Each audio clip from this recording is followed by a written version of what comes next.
Hello friends, good morning. कैसे हैं आप सब लोग। Welcome to my channel education with Gaurav. मेरे इस चैनल पर एक बार फिर से आप सभी का स्वागत है दोस्तों। और ये जो वीडियो मैं आपके बीच में आज लेके आने वाला आया हूँ, ये आपके उत्तराखंड जीके से रिलेटेड होगा। उत्तराखंड हिस्ट्री जो है हम शुरू कर रहे हैं। बहुत सारे जो बच्चे हैं वो कमेंट कर रहे थे कि सर उत्तराखंड में करवा दीजिए जो है, तो इसलिए जो है मैं आपके बीच में उत्तराखंड जो है वो शुरू करने जा रहा हूँ। तो जो उत्तराखंड जीके है वो न केवल लेक्चरर के एग्ज़ाम के लिए बल्कि अन्य जितने भी एग्ज़ाम्स आपके उत्तराखंड के अंदर होते हैं इन सभी के लिए जो है इम्पोर्टेंट होता है। तो सब लोग जो है जो भी किसी भी एग्ज़ाम की जो है उत्तराखंड के अंदर तैयारी कर रहे हैं वो इस वीडियो को देखकर लाभ ले सकता है। ओके दोस्तों। और उसके अलावा मैं कहना चाहता हूँ कि टीचिंग एप्टीट्यूड से रिलेटेड अगर आपको नोट्स चाहिए तो आप लोग मुझसे इस व्हाट्सएप नंबर के माध्यम से कांटेक्ट कर सकते हैं। तो चलिए चलते हैं आज के हमारे जो टॉपिक है वो है उत्तराखंड जी के हिस्ट्री, उसको हम शुरू कर रहे हैं। और बाकी धीरे धीरे हम सारी की सारी चीज़ें इसमें देखते रहेंगे। और जो अगर वैसा वाला जीएस है, ओवरऑल वाला नेशनल जीएस, उसको भी अगर पढ़ाना है तो मैं उसको भी करूँगा शुरू, क्योंकि कई जो हैं बच्चे चूँकि साइंस वाले हैं तो उनको स्क्रीनिंग के लिए खासकर जो है जीएस के अंदर बहुत ज़्यादा दिक्कतें आ रही हैं। ठीक है, तो चलिए देखते हैं क्या क्या होता है आगे। चलिए स्टार्ट करते हैं।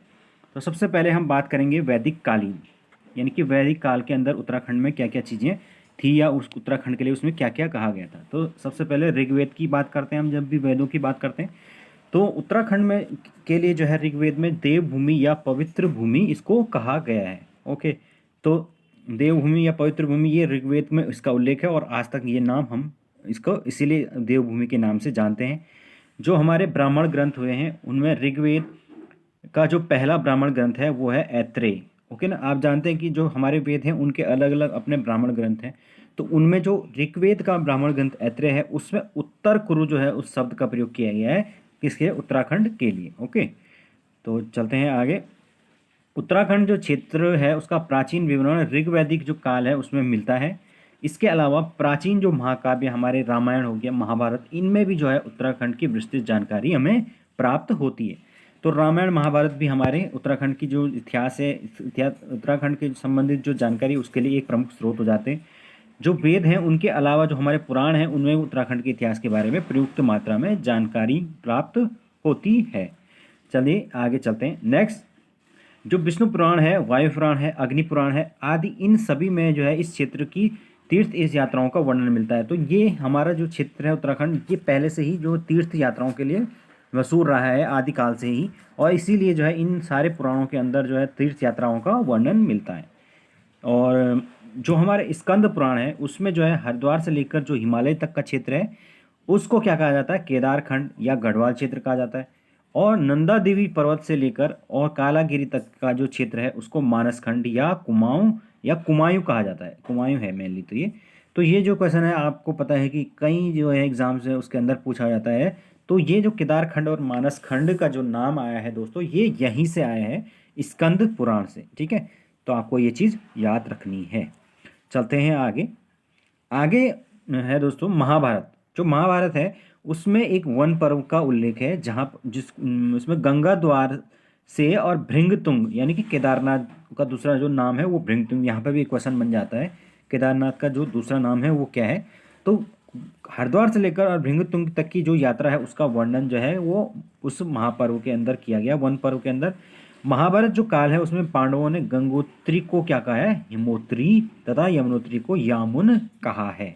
तो ये भी इंपॉर्टेंट एक फैक्ट हमारा हो जाता है। चलते हैं आगे। नेक्स्ट है हमारा कि रामायण जो है उसके अंदर क्या चीज़ें बोली गई हैं। जो टिहरी है हमारा उसमें स्थित जो विशिष्ट वशिष्ठ आश्रम है उसमें ऋषि जो वशिष्ठ हैं उन्होंने तपस्या की थी तो उनसे संबंधित है। उसके अलावा जो तपोवन ऋषिकेश है वहाँ पर जो है लक्ष्मण जी हमारे, उन्होंने जो है वहाँ पर तपस्थली उनकी मानी जाती है। Sorry friends. तो इसमें एक चीज़ नोट करने वाली बात है कि जो बौद्ध ग्रंथ है हमारे उसमें जो है इस क्षेत्र को हिमवंत नाम से कहा गया है। तो ये क्वेश्चन भी डायरेक्टली पूछ लिया जाता है कि बौद्ध ग्रंथों में उत्तराखंड को किस नाम से पुकारा जाता है। तो आपको याद रखना है हिमवंत के नाम से पुकारा जाता है। ओके, चलते हैं आगे। नेक्स्ट है भारत जो है कि जो वन पर्व है उसमें लोमस ऋषि, सॉरी महाभारत का जो वन पर्व है उसमें जो लोमस ऋषि है उसके साथ पांडवों के इस क्षेत्र में आने का उल्लेख है। तो आप सब जानते हैं कि जो पांडव हैं उनको जब श्राप मिला था तो वो क्या हुए, फिर उस श्राप से मुक्ति के लिए यहीं पर आए और यहीं से स्वर्ग को निकल गए थे। ठीक है, तो यही मान्यता है कि द्रौपदी सहित जो है वो पांडव यहीं से स्वर्गलोक को गए थे। ठीक है, चलते हैं आगे। महाकवि जो कालिदास है उन्होंने अपने महाकाव्य अभिज्ञान शाकुंतलम, यानी कि जो उनका फेमस महाकाव्य है अभिज्ञान शाकुंतलम, उसकी रचना जो है वो मालिनी नदी के तट पर की। और वो कहाँ पर है, कर्णवाश्रम जो है, जो कि आपके वर्तमान में इस स्थान को चौका घाट के नाम से जाना जाता है। कहाँ पर है, पौड़ी में स्थित है। ओके, तो आप लोग इसके बारे में जानते हैं। और इसी यहाँ पर एक नदी थी मालिनी नदी, इसी के किनारे जो है बैठकर आपके कालिदास जी हैं, उन्होंने इतने फेमस जो उनका महाकाव्य है अभिज्ञान शाकुंतलम, जहाँ पर उन्होंने आपके जो दुष्यंत और शकुंतला की जो प्रेम कहानी है उसका जो प्रसंग है वो लिखा है। तो वो काफ़ी फेमस जो है इनका महाकाव्य है, तो यहाँ पर ही इनकी रचना की गई थी। ओके, चलते हैं आगे। नेक्स्ट है हमारा जो जाखन देवी मंदिर अल्मोड़ा है, यहाँ पर जो है यक्ष जो है उनके निवास की पुष्टि होती है। तो ये भी एक इम्पॉर्टेंट फैक्ट बन जाता है। आगे चलते हैं। बद्रीनाथ बद्री आश्रम जो है उसका वर्णन ब्राह्मण ग्रंथ को उनके अंदर ही मिलता है। तो यानी कि जो ब्राह्मण जो ग्रंथ है हमारे उसके अंदर जो है बद्रीनाथ जो हमारा एक पवित्र धाम है उसका वर्णन दिखाई देता है। केदारनाथ में जो है वो देवप्रयाग को समस्त तीर्थों का शिरोमणि कहा गया है। ओके, तो इस जो केदार खंड है हमारा, ये एक पुस्तक है, इसके अंदर जो है वो देवप्रयाग जो हमारा उसको तीर्थों में शिरोमणि यानी कि सबसे श्रेष्ठ कहा गया है। और आप सब जानते हैं कि देवप्रयाग के बाद ही जो है हमारी गंगा का निर्माण होता है। आगे चलते हैं। केदारनाथ केदारखंड के अनुसार व्यास ऋषि ने बद्रिकाश्रम में ही अपने ग्रंथ षष्ठी लक्षण संहिता की रचना की थी। तो ये भी एक इम्पॉर्टेंट फैक्ट बन जाता है यहाँ पर। चलते हैं आगे। अब हम देखते हैं कि यहाँ पर जो उत्तराखंड की इतिहास है उसके स्रोत क्या क्या हैं। हम सबसे पहले बात करेंगे कि जो शिलालेख मिले हैं, शिलालेख मतलब जो शिला पर लिखे गए लेख हैं। ओके, तो उनको जब पढ़ा गया तो उनके माध्यम से भी काफ़ी जानकारियाँ प्राप्त होती हैं। तो वो कहाँ कहाँ से मिले हैं, तो वो मिले हमें कालसी से, फिर हमें त्रिशूल अभिलेख मिला है, फिर वास्तेत्राम पत्र मिला है और फिर लाखा मंडल से मिला है। तो क्या क्या मिला है हम देखते हैं। सबसे पहले हम बात करेंगे कालसी से। कालसी कहाँ है, देहरादून के अंदर है। खोज, उसमें इसकी जो खोज है दोस्तों 1860 में डॉक्टर फॉरेस्ट जो है उनके उनके द्वारा ये की गई थी। और इसकी विशेषता क्या है, संपूर्ण उत्तराखंड के क्षेत्र को इसमें क्या कहा गया है, अपरांत कहा गया है कालसी में जो अभिलेख मिले हैं। और यहाँ के लोगों को क्या कहा गया, पुलिंद कहा गया है। तो पूरा जो क्षेत्र है वो है अपरांत और लोग क्या कहेंगे, पुलिंद इनको कहा गया है। चलते हैं आगे। उसके बाद सेकंड हम बात करते हैं त्रिशूल अभिलेख या त्रिशूल लेख। यह कहाँ पर मिला है, ये हमारे गोपेश्वर गोपीनाथ जो मंदिर है उसके अंदर जो है मिला है। आप सब जानते हैं, आपने अगर विजिट किया होगा तो आपने देखा भी होगा गोपेश्वर के अंदर इसको गोपीनाथ मंदिर में। उसके अलावा उत्तरकाशी में हमें इसका इस प्रकार का अभिलेख त्रिशूल अभिलेख मिला है। इसकी क्या विशेषता है, जो नेपाली शासक हुए अशोक चल तथा नागवंशीय शासक नागपति नाथ जो है उनका जो है उल्लेख मिलता है। ओके, तो इसका मतलब इन्होंने इसमें बाद में कुछ करेक्शन करवाया होगा या इसको एक तरह से स्थापित करवाया होगा, पुनरुद्धार कराया होगा। इसके अलावा स्कंदनाथ, विभुनाथ, गणपति नाग और अंबुनाथ, इन चारों का उल्लेख भी यहाँ पर मिलता है। तो इतने सारे जो है हमारे जो राजा हैं उन्होंने इस उनका इसमें इसका मतलब कि इन्होंने इतने सारे जो ये राजा हैं इन्होंने इस क्षेत्र में कहीं न कभी जो है वो शासन किया होगा और तब जाके इनका नाम जो है इन अभिलेखों के अंदर आया है। ओके, चलते हैं आगे। नेक्स्ट है हमारा वास्ते ताम्रपत्र। ये कहाँ से मिला है, ये पिथौरागढ़ से मिला है। इसकी क्या विशेषता है, गोरखा सेनापति मोहन सिंह थापा जो है उसका उल्लेख इसमें किया गया है। तो आपको पता है कि गोरखाओं का भी जो है शासन उत्तराखंड के अंदर रहा है, तो हम आगे उसको पढ़ने ही वाले हैं। ओके, तो जब वो आएगा तो उसमें हम ये चीज़ें देखते हैं। आगे चलते हैं। आगे हम बात करेंगे लाखा मंडल। ओके, लाखा मंडल आप सब जानते हैं किस कहाँ पर है, देहरादून जो है जिला है उसके अंदर है।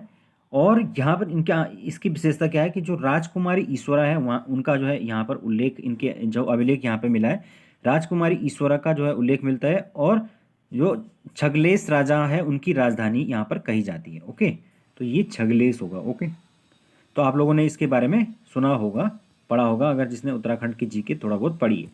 नेक्स्ट हमारे पास दीगांस अभिलेख, ये भी हमें पिथौरागढ़ से मिला है। और यहाँ पर जो प्रारंभिक जो कत्यूरी हमारे साम्राज्य हुआ है शुरुआत में उत्तराखंड के अंदर, उनके बारे में जानकारी प्राप्त होती है। तो ये थे हमारे कुछ प्रमुख अभिलेख। अब चलते हैं आगे गुफा चित्र, क्योंकि दूसरे प्रमुख जो स्रोत हमारे इतिहास के अंदर हो जाते हैं वो गुफा चित्र होते हैं, है ना।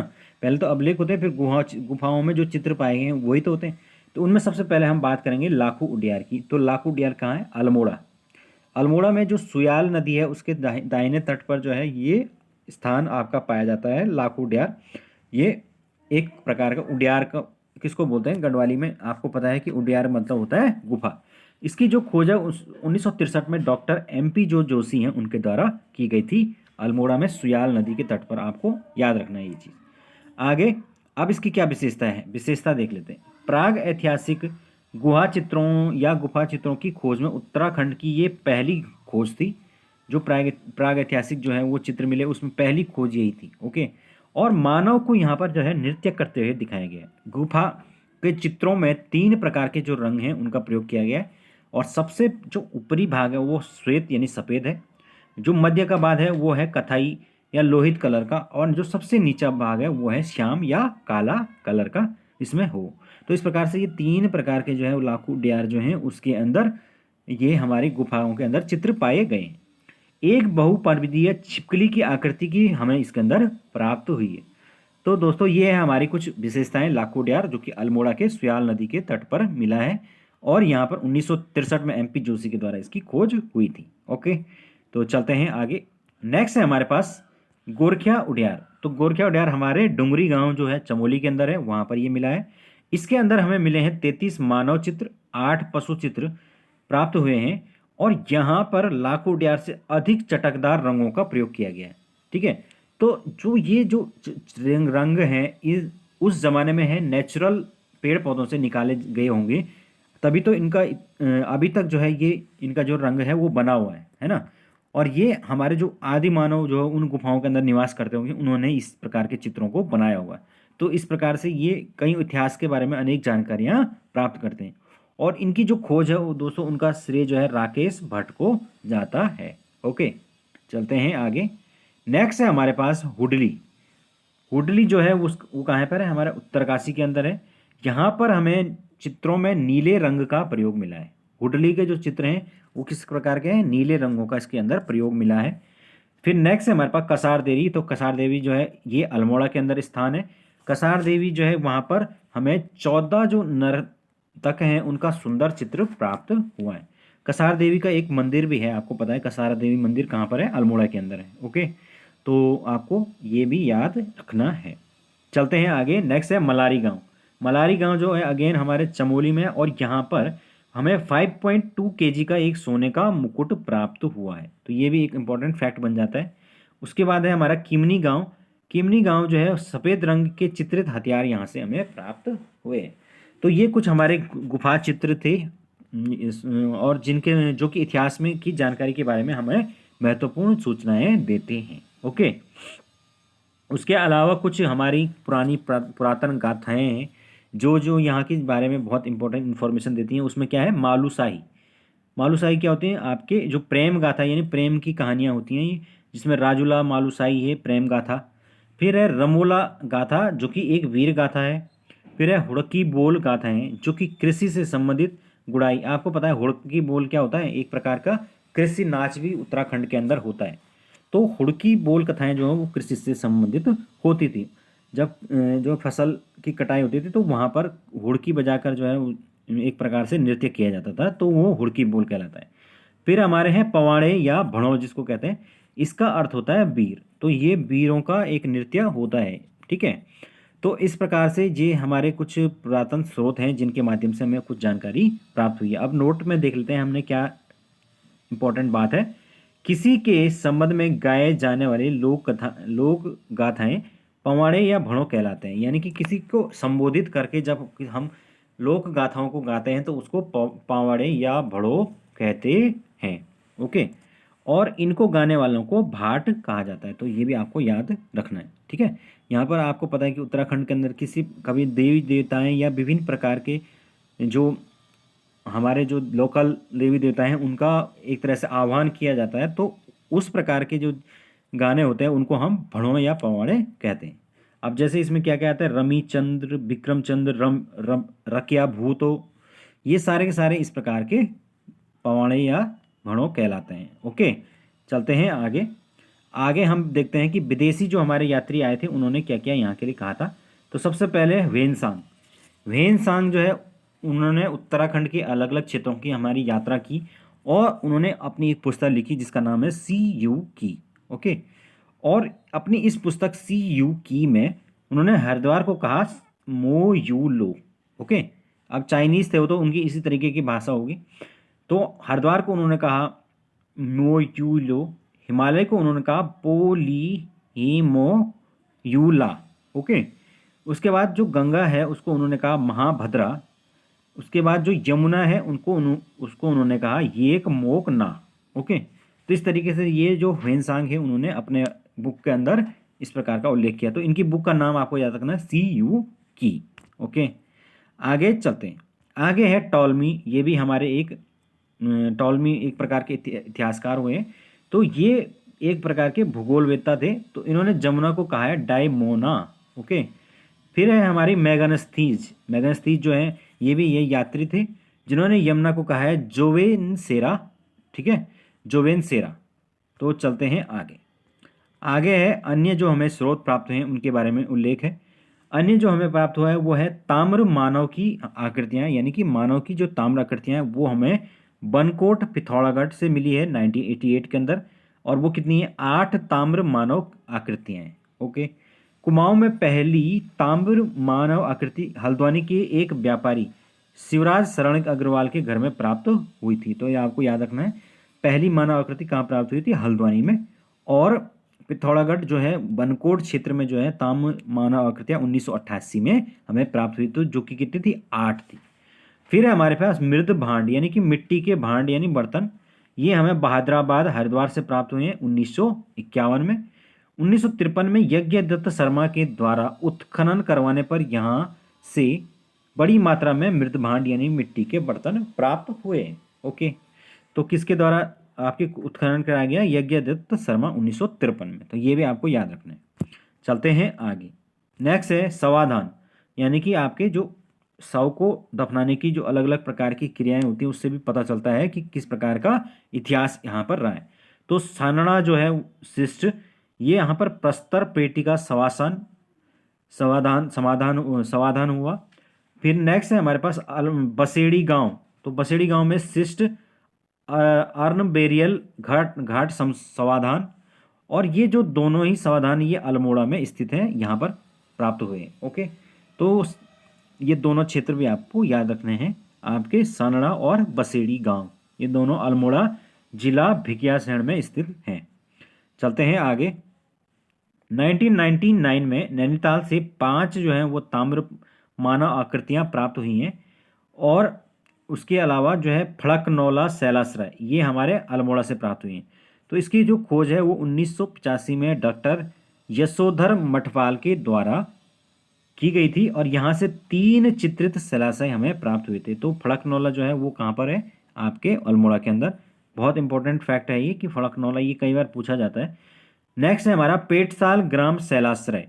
तो इसकी जो खोज है 1989 में डॉक्टर यशोधर मठपाल इन्होंने की थी और ये भी अल्मोड़ा से थे। ठीक है, तो यहाँ पर भी चित्रित जो हैं वो शैलाश्रय प्राप्त हुए हैं, पेटसाल ग्राम शैलाश्रय अल्मोड़ा। ओके, तो ये सब चीज़ें आपको याद रखनी है। आगे चलते हैं। नेक्स्ट अब हम बात करेंगे कि क्या क्या यहाँ पर इतिहास के अंदर राजवंश हमारे आए। तो सबसे पहले हम बात करेंगे कुड़िंद राजवंश की। तो जो प्रसिद्ध हमारे भूगोलविद टॉलमी हैं उन्होंने 2री शताब्दी ईसा पूर्व यानी कि 2nd सेंचुरी बीसी के अंदर ब्यास तथा गंगा और यमुना के ऊपरी जो क्षेत्र हैं उनमें कुड़िंद नामक जाति के वास का उल्लेख किया है। तो गंगा के ऊपरी वाला और यमुना के वाला क्षेत्र जो है वो कौन सा है, वो हमारा उत्तराखंड क्षेत्र है। और यहाँ पर उन्होंने कहा कि कोई कुड़िंद नाम की जो जाति है वो यहाँ पर निवास करती है। और बाद में ये यहीं से जो है कुड़िंद जो हमारा राजवंश है उसका उदय होता है, जो कि उत्तराखंड पर राज करने वाली पहली क्या है, राजनीतिक शक्ति थी। ओके, ये क्वेश्चन भी कई बार बना है कि प्रथम राजनीतिक शक्ति जो उत्तराखंड पे जिन्होंने शासन किया तो वो कौन थे, तो वो थे कुलिंद राजवंश। जो कालसी जो हमारा शिलालेख है उससे भी ज्ञात होता है कि कुड़िंद जाति का प्रारंभ में मौर्यों के अधीन जो है वो काम करते थे। तो आप जानते हैं कि जो कालसी है उसमें शिलालेख जो है वो किसका है, वो अशोक का शिलालेख मिला है। उसके अलावा जो और शिलालेख है उनसे हमें ये ज्ञात हुआ है कि यहाँ पर जो कुड़िंद थे वो पहले मौर्य जो है उनके अधीन काम करते थे। चलते हैं आगे। इस राजवंश का पहला शासक जो है वो सुबाहु था और जिसकी राजधानी हमारी कालीकूट या कालसी थी। ठीक है, तो ये इंपॉर्टेंट बात हो जाती है। महाभारत जो है उसमें इस राजवंश के राजा जो विराट है उनका उल्लेख मिलता है। तो राजा विराट का नाम याद रखना है कि वो किस में मिलता है उल्लेख, महाभारत के अंदर, जो कि किस वंश के थे, वो हमारे इसी कुनिंद वंश के शासक थे। और इस वंश में जो सबसे शक्तिशाली शासक हुआ है वो हुआ है अमोघ भूति, जिस पर जो है जिसकी जो चांदी और तांबे की जो मुद्राएं हैं वो अलकनंदा नदी एवं दक्षिण में सुनेत एवं बहेत नदी से मिलते हैं। तो इन जो हमारे जो चांदी और तांबे के सिक्के या मुद्राएं जो भी कही है उनको उनके प्राप्त होने से जो है इनके बारे में पर्याप्त हमें जानकारी मिलती है कि जो सबसे शक्तिशाली राजा थे वो थे अमोघ भूति। चलते हैं आगे। इसके अलावा जो है वो अमोघ भूति के जो सिक्के वो कुमाऊं के कुछ ऐसे क्षेत्रों से भी प्राप्त हुए हैं जहां पर रजत मुद्राओं के साथ साथ स्वर्ण मुद्राएं यानी कि गोल्ड की कॉइन्स भी हमें प्राप्त हुई है। चलते हैं आगे। अल्मोड़ा जो है वहां से प्राप्त इस वंश की 4 मुद्राएं हैं, उनमें को आज भी ब्रिटिश संग्रहालय लंदन के अंदर रखा गया है। किस वंश की, कुनिंद वंश की। याद रखना 4 मुद्राएं कहाँ रखी हैं, ब्रिटिश म्यूजियम लंदन के अंदर रखी है। अल्मोड़ा से प्राप्त मुद्राओं में शिवदत्त, शिवपालिका, राजा हरदत्त नाम का इनका उल्लेख है। तो इनका इन राजाओं का उल्लेख है, इसका मतलब ये राजा कभी इस यहाँ पर राज किया करते थे। 5वीं जो शताब्दी है उसके उत्तरार्ध में नाग जो वंश है उन्होंने कुड़िंदों की जो है सत्ता को एक तरह से यहाँ से समाप्त कर दिया। तो यानी कि आपका सेकंड सेंचुरी बीसी से लेकर 5वीं शताब्दी तक और उसके उत्तरार्ध तक भी जो है ये लोग यहाँ पर निवास इन्होंने किया था या यहाँ पर शासन किया था। और उसके बाद जो हमारे नागवंश आए उन्होंने इनकी सत्ता को समाप्त करके उत्तराखंड पर अपना अधिकार जमाया। और इसका पता जो हमारा त्रिशूल अभिलेख जो गोपेश्वर में प्राप्त हुआ उससे हमें पता लगता है। चलते हैं आगे। नेक्स्ट है 6वीं शताब्दी में कन्नौज के मौखरियों ने नागवंश को समाप्त करके यहाँ यह क्षेत्र हर्षवर्धन के अधीन कर दिया। और उसके बाद जो है 6वीं शताब्दी तक मतलब 2 सेंचुरी तक लगभग इन्होंने ही नागवंश ने यहाँ पर राज किया। और फाइनली आए कन्नौज के मौखरी शासक, उन्होंने नागवंश को समाप्त किया और हर्ष के अधीन ये शासन यहाँ पर ये क्षेत्र हो गया। चलते हैं आगे। हर्षवर्धन है उनके जो काल में यह क्षेत्र छोटी छोटी जो हमारी शक्तियाँ हैं उनमें विभाजित हुआ और जिनमें जो है मुख्य रूप से 3 जो है राज्य उभर कर आए। तो अगेन अब हर्ष के क्षेत्र अब उस टाइम पर जो है पूरी एक बड़ी पावर कोई नहीं रह गया था, तो इसलिए छोटे छोटे 3 क्षेत्रों के अंदर पूरा राज्य विभक्त हो गया, जिसमें कि 3 राज्य कौन कौन से थे, छोटे छोटे, ब्रह्मपुत्र, शत्रुघ्न और गोभिषाण। ठीक है, तो देखते हैं इनके बारे में। जो हमारा चीनी यात्री वेन सांग या यून च्वाण जिनका नाम है, उन्होंने अपने यात्रा वृतांत में इन तीनों राज्यों का उल्लेख किया है। तो इनके यात्रा वृतांत से पता चलता है कि भाई यहाँ पर 6वीं शताब्दी में जो है वो 3 छोटे छोटे जो राज्यों के अंदर ये क्षेत्र विभाजित हो चुका था। जो हेन सांग है उसने जो गोविषाण को कहा है कि ओ पी स्वर्ण, यानी कि इसका अपनी किताब जो है उनकी जो किताब है सी यू की जो अभी हमने बताया था तो उसमें उन्होंने वर्णित किया है। और अगर हम इसका जब अनुवाद करते हैं तो सी यू की अंग्रेजी अनुवाद ऑन एंड चाउनिंग ट्रेवल्स इन इंडिया, इस पुस्तक के अंदर जो है ये इसका जब अनुवाद किया गया तो इसका संस्कृत रूपांतरण क्या आया, गोविषाण आया। ठीक है, तो गोविषाण, तब इससे पता चला कि यहाँ पर जो है गोविषाण नाम का कोई शासन या कोई इस प्रकार का साम्राज्य यहाँ पर स्थापित हुआ था। ठीक है, नेक्स्ट है जो कनिंगम है, ये भी एक इतिहासकार हुए। इन्होंने ये कहते हैं कि काशीपुर से 2.2 किलोमीटर, सॉरी 2 दशमलव नहीं है, 2 किलोमीटर, तो काशीपुर से 2 किलोमीटर दूर उज्जैन जो हमारा गांव है वहाँ पर स्थित दुर्ग जो है वो ही तत्कालीन गोविषाण था। तो क्या, तो तत्कालीन जो गोविषाण है वो काशीपुर का उज्जैन गांव है। ओके, तो ये भी एक इम्पॉर्टेंट फैक्ट एग्जाम के लिहाज से हो जाता है। चलते हैं आगे। अब हम बात करेंगे कत्यूरी राजवंश की, ठीक है। तो हर्ष जो है उनकी मृत्यु के पश्चात मध्य जो हिमालय है उसमें राजनीतिक जो है अस्थिरता उत्पन्न हुई, और 675 ईस्वी में ब्रह्मपुर राज्य जो है उसका पतन हो गया। और यह अराजकता की स्थिति तब समाप्त हुई जब 700 ईस्वी में कार्तिकेय राजवंश की स्थापना हुई। तो हर्ष की, क्योंकि ये पहले तो हर्ष के अधीन था, तो एक पूरी की पूरी एक प्रकार की सत्ता बनी हुई थी, लेकिन जैसे ही हर्ष की मृत्यु हुई तो यहाँ पर अराजकता का माहौल हुआ और धीरे धीरे जो है सारी शक्तियाँ आपस में लड़ने लगी। तो जिसके बाद जो है ब्रह्मपुर जो राज्य हमारा उसका पतन हो गया, और फाइनली जो है 700 ईस्वी में कार्तिकेयपुर राजवंश जो है उसकी स्थापना हुई। इस राजवंश ने संभवतः पहली बार मध्य हिमालय के इस क्षेत्र को एक पूरे सूत्र के अंदर बांधने का काम किया। तो ये क्वेश्चन भी बन जाता है कि मध्य हिमालय का पूरा ये क्षेत्र है, इसको एक सूत्र में बांधने का काम किसने किया? तो ये हमारा कार्तिकेयपुर राजवंश ने किया। इसीलिए इसे उत्तराखंड का पहला ऐतिहासिक राजवंश कहा जाता है। तो ये भी इंपॉर्टेंट फैक्ट हो जाता है। जबकि जो हमारी उत्तराखंड है उस वक्त राज करने वाली प्रथम राजनीतिक शक्ति कौन थी? वो कुलिंद थी। लेकिन प्रथम ऐतिहासिक राजवंश की जहां बात आती है तो वो हमारा कार्तिकेयपुर राजवंश हो जाता है। चलते हैं आगे। नेक्स्ट है कत्यूरी जो वंश है उसके अब तक 9 अभिलेख हमारे टोटल प्राप्त हो चुके हैं। अभिलेख का मतलब होता है आपके जिन पर जो है वो किसी भी प्रकार की जो है वो पुरानी जो है बातें लिखी होती है, तो उनको हम अभिलेख कहते हैं। वो शिलालेख भी हो सकते हैं या आपके किसी अन्य प्रकार के जो लेख भी हो सकते हैं, जैसे स्तंभ लेख, जैसे अशोक के टाइम पे जो प्राप्त हैं वो स्तंभ लेख हैं। तो इस प्रकार के कई प्रकार के जो है अभिलेख होते हैं हमें जो प्राप्त होते हैं। तो हमें जो बागेश्वर है उसके से प्राप्त जो त्रिभुवन राज्य के शिलालेख से यह ज्ञात होता है कि इस काल में 7 जो कत्यूरी राजवंश के जो शासक हैं उन्होंने इस भूभाग पर शासन किया था, ठीक है। चलते हैं आगे। सबसे पहले हम बात करेंगे बसंत जो देव हैं उनका राजवंश। तो बागेश्वर जो हमारा अभिलेख है उससे ज्ञात होता है कि प्रथम जो कत्यूरी नरेश है वो हमारे बसंत देव थे, ठीक है। तो दोस्तों ये आप इसको कत्यूरी कहे कार्तिकेयपुर करें एक ही बात है। तो बागेश्वर जो है अभिलेख से है वहाँ पर हमें बात करता है कि इस जो राजवंश है उसका जो पहला जो राजा था वो हमारा बसंत देव था। जो बसंत देव है उनको किस उपाधि से बुलाया जाता था? परम भट्टारक महाधिराज परमेश्वर के नाम से इनको जाना जाता था। उसके बाद नेक्स्ट जो हमारे वंश आए वो है खप्पर देव का राजवंश। तो खप्पर देव का जो राजवंश है उसका भी जो अभिलेख बागेश्वर अभिलेख है उससे जानकारी प्राप्त होती है, जिसमें कि कौन कौन से राजा हमारे आए हैं? खप्पर देव, फिर कल्याण राज, फिर त्रिभुवन राज, और इसने भी जो है वो परम भट्टारक महाराज धराज की उपाधि धारण की थी।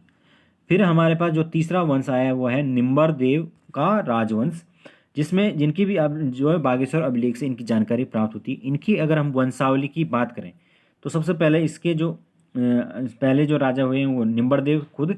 उसके बाद इनके जो आगे एक्सेसर हुए हैं वो हैं इष्ट देवगण, जिन्होंने कि समस्त यूके यानी पूरे उत्तराखंड को एक सूत्र में बांधने का प्रयत्न किया था। फिर हमारे आए हैं ललित सूरदेव और फिर आए हैं भूदेव, ठीक है। इस प्रकार से ये जो है निम्बर देव का वंश रहा है। जो परम ब्राह्मण और परम महाश्वर उपाधि इसको धारण करने वाले हैं इष्ट देवगण। तो ये भी आपको याद रखना है कि ये जो उपाधि है इसके भी कई बार डायरेक्ट क्वेश्चन बनता है कि परम ब्राह्मण या परम महेश्वर की उपाधि किसने धारण की थी? तो वो है इष्ट देवगण।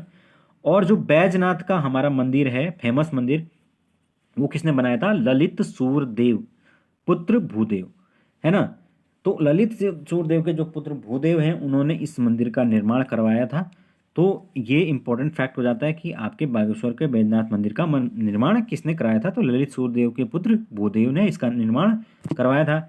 नेक्स्ट है जागेश्वर में किस शासक ने नव दुर्गा महर्षमदनी लकुलिस तथा नटराजन मंदिरों का निर्माण कराया था? तो ये इंपॉर्टेंट फैक्ट है, इसको भी याद रखना है, वो है इष्ट देवगण, ठीक है। तो जो इसी शासन के अंतर्गत आते हैं निम्बर देव के वंश के अंदर, इन्होंने जागेश्वर में जो हमारा महर्षमर्दिनी का और लकुलिस मंदिर, नटराज मंदिर, यानी कि बहुत सारे मंदिर जो है जागेश्वर के अंदर हैं, उनका निर्माण इन्होंने करवाया था।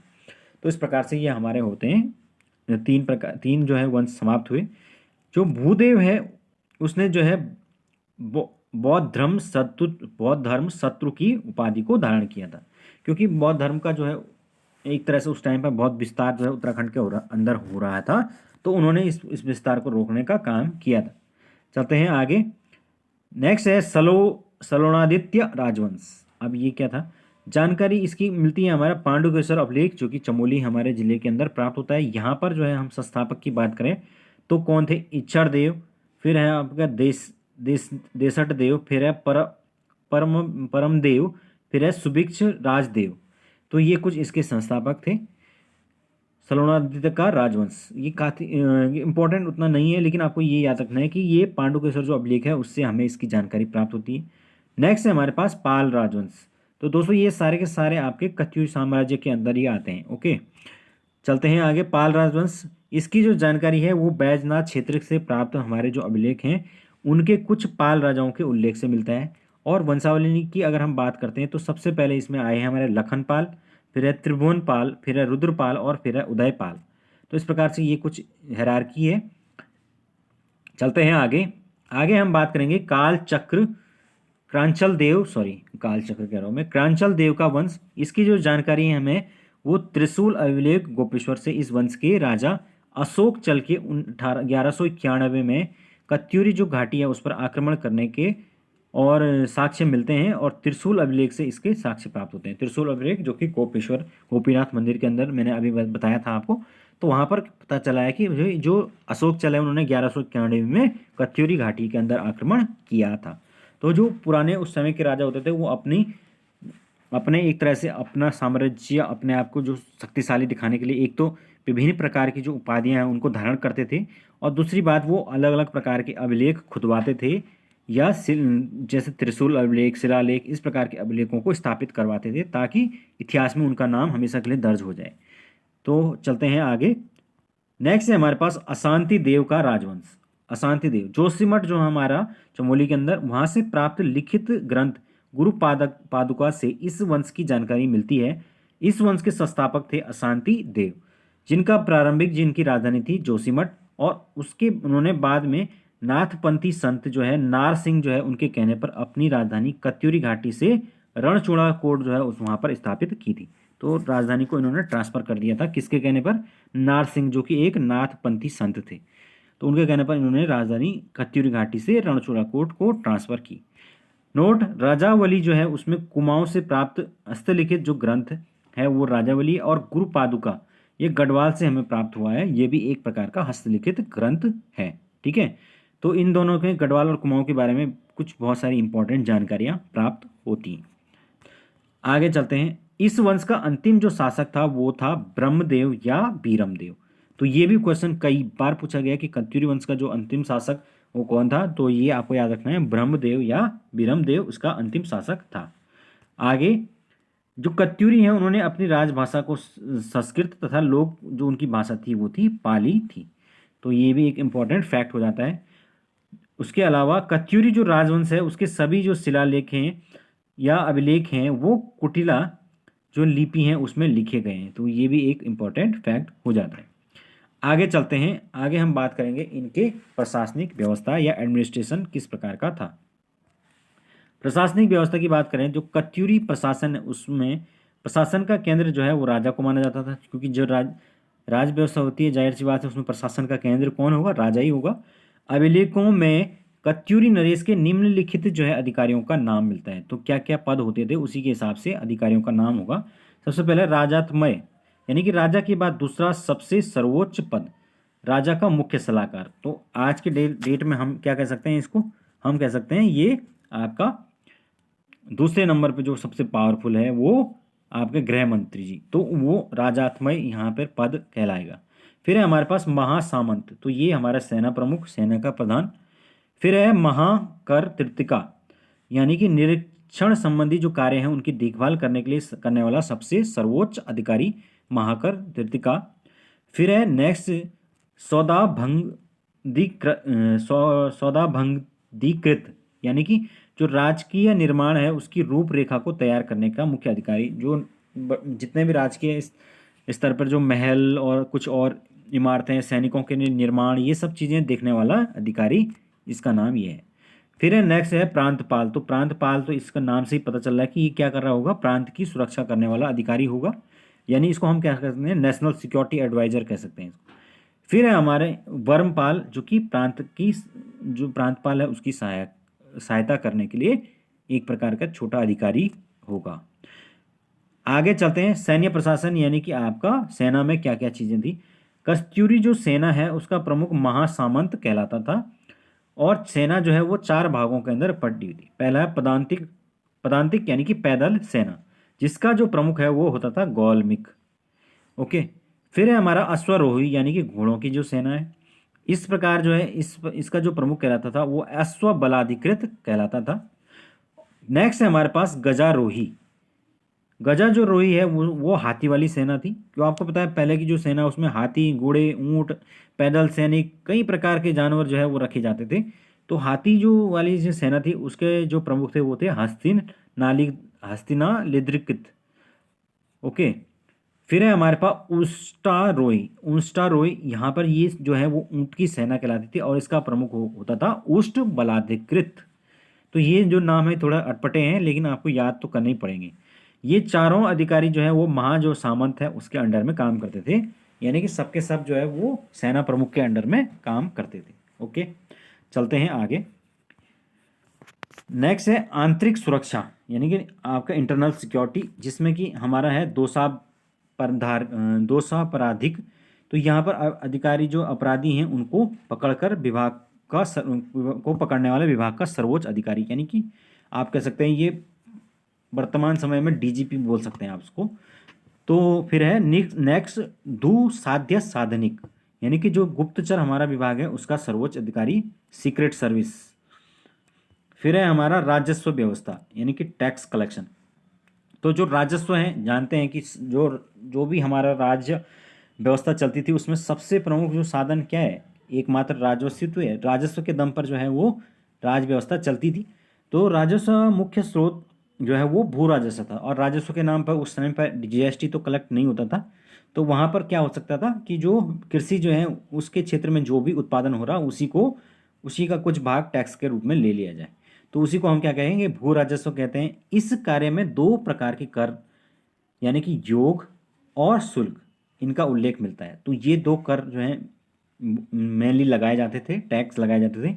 इन करों को कलेक्ट करने वाला जो है वो कहलाता था भोगपति और सॉल्विक के नाम से जाना जाता था। ठीक है, तो इनकम टैक्स ऑफिसर आप इसको कह सकते हैं, भोगपति या सॉल्विक जिसको कहा जाता था।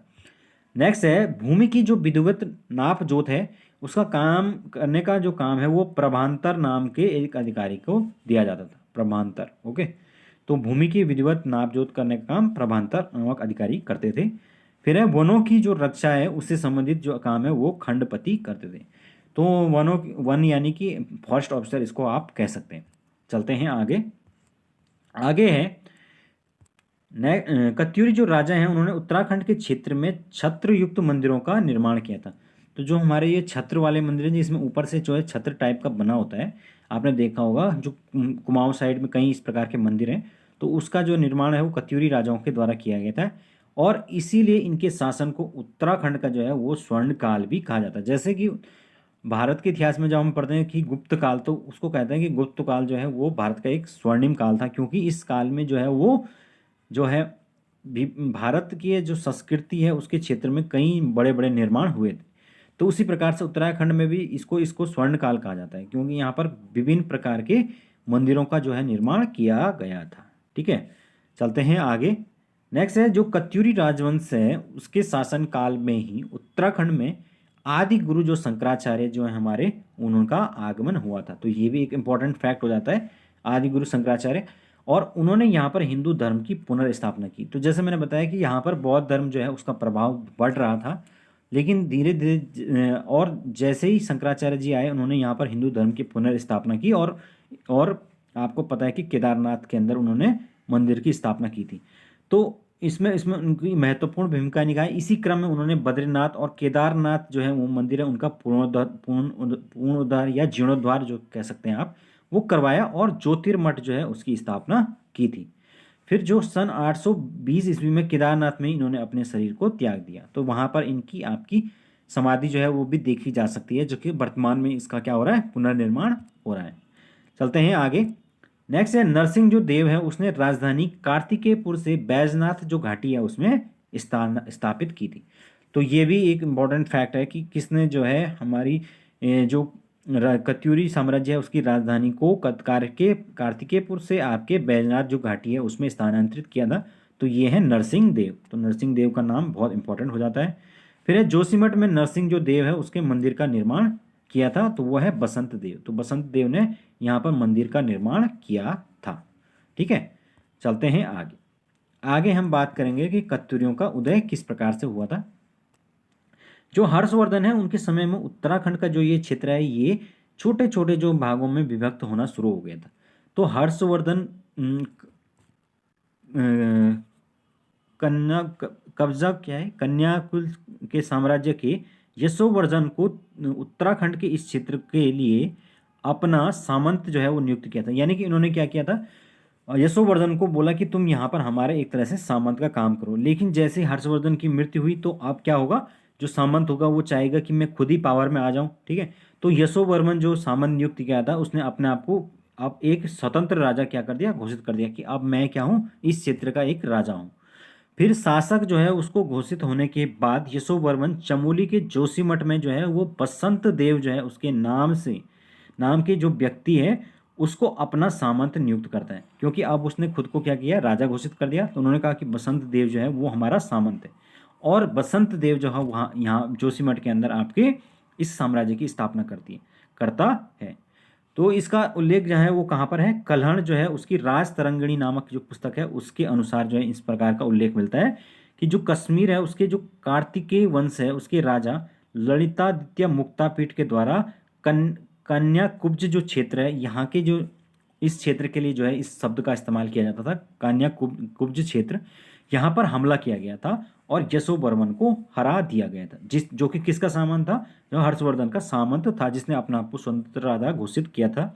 जो कन्याकुब्ज क्षेत्र है उसको जीत के बाद जो ललिता मुक्त पीठ है, मुक्ता पीठ, उसके द्वारा शत्रुघ्न क्षेत्र और ब्रह्मपुर क्षेत्र, गोविशाण क्षेत्र तथा देवप्रयाग स्थित कालवर्मन क्षेत्र को जीत लिया गया। तो जो भी ये सारे के सारे क्षेत्र अलग अलग बिखरे हुए थे इनको एक तरह से उसने एक उसमें पिरो दिया, एक साथ उनको इकट्ठा कर दिया।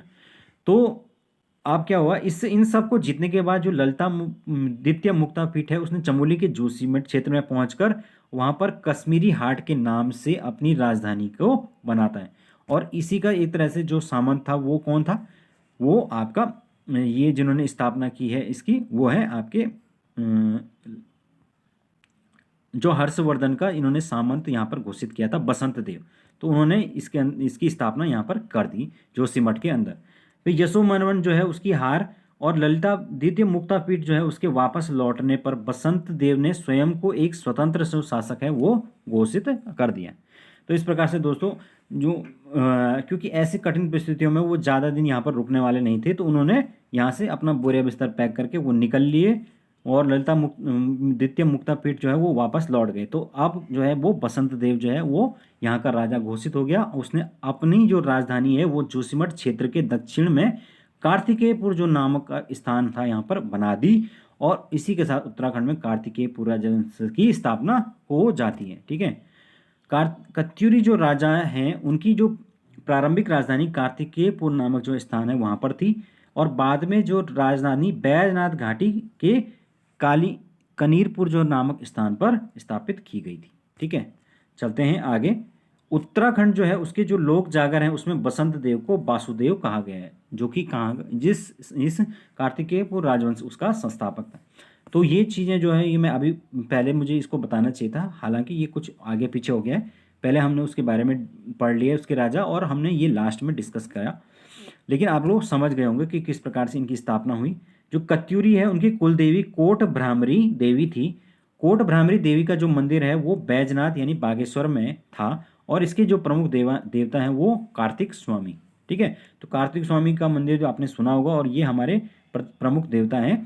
तो ये इनके भी प्रमुख देवता थे, ठीक है, कत्यूरियों के, और मुख्य देवी थी कोट भ्रामरी। ठीक है, तो इस प्रकार से दोस्तों ये हमारा आपका आज का यहीं तक इतना ही रखते हैं हम आज का सेशन, जो कि हमने आप थोड़ा बहुत जो है इसके ऐतिहासिक जो हमारे अभिलेख वगैरह इनके बारे में बात की और कार्तिकेयपुर जो राजवंश है उसमें क्या क्या जो है राजा आए, किस प्रकार से उसकी स्थापना हुई, इन सब के बारे में हमने आज की वीडियो में डिस्कस किया। इससे आगे जो है वो चंद्रवंश आएगा, उसको हम नेक्स्ट वीडियो के अंदर डिस्कस करेंगे। ओके दोस्तों, तो आई होप आप लोगों को आज का जो सेशन है उसको उससे काफ़ी कुछ जानने को मिलेगा, और आप लोग जो भी चीज़ें मैंने बताई उनको सब एक एक करके याद रखेंगे। तो चलिए फ्रेंड्स, अभी के लिए इतना काफ़ी है। Thank you so much, have a good day.